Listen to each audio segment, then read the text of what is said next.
नमस्कार. काही वर्षांपूर्वी सुचलेली मला ही कविता तुम्हाला जर आवडली तर तिच्याबरोबर किंवा त्याच्याबरोबर, हिच्याबरोबर किंवा ह्याच्याबरोबर शेअर करा. कवितेचं नाव आहे तो, ती आणि प्रकाश. सुरू करूयात.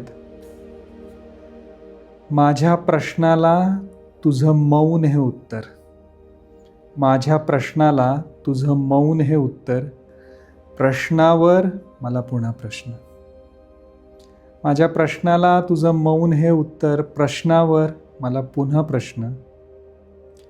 कळले त्या गुलमोहरालाही, पण तू निघालीस काहीच न बोलता.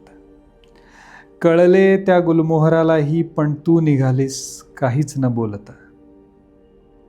मी आणि गुलमोहर तिथंच होतो. मी आणि गुलमोहर तिथंच होतो. तू दबकत हळुवार पावले टाकत होतीस. कदाचित तू दबकत आणि हळुवार पावले टाकत होतीस, कदाचित पुन्हा न वळण्यासाठी. पुन्हा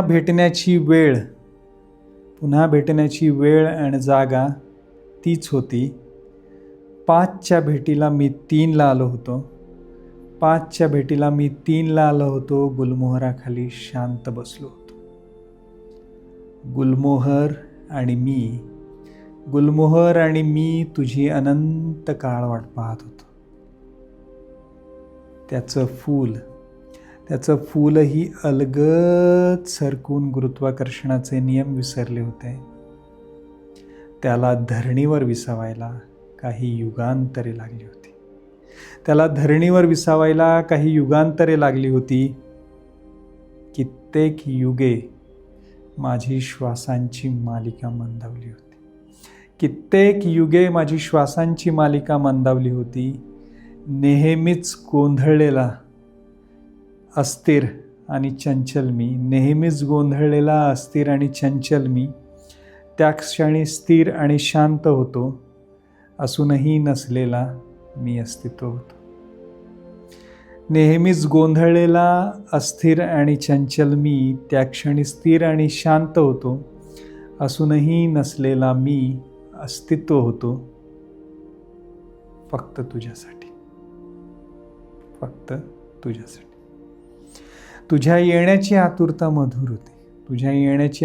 मधुर होती. मला आशा होती, पण गुलमोहराला खात्री होती तुझ्या येण्याची. तुझ्या येण्याची आतुरता मधुर होती. मला आशा होती, पण गुलमोहराला खात्री होती तुझ्या येण्याची. मन कधी नव्हे ते शांत निजले होते. अंतरंगातले काहूर कधी नव्हे ते शमले होते. इतिहासाचे पुस्तक काढून वर्तमानाचे रेघोटे तुझ्या नावाने लिहित होतो. इतिहासाचे पुस्तक काढून वर्तमानाचे रेघोटे तुझ्या नावाने लिहित होतो. कदाचित पुन्हा इतिहास न होण्यासाठी. आवडली असेल तर लाईक, शेअर, सबस्क्राईब करा. धन्यवाद.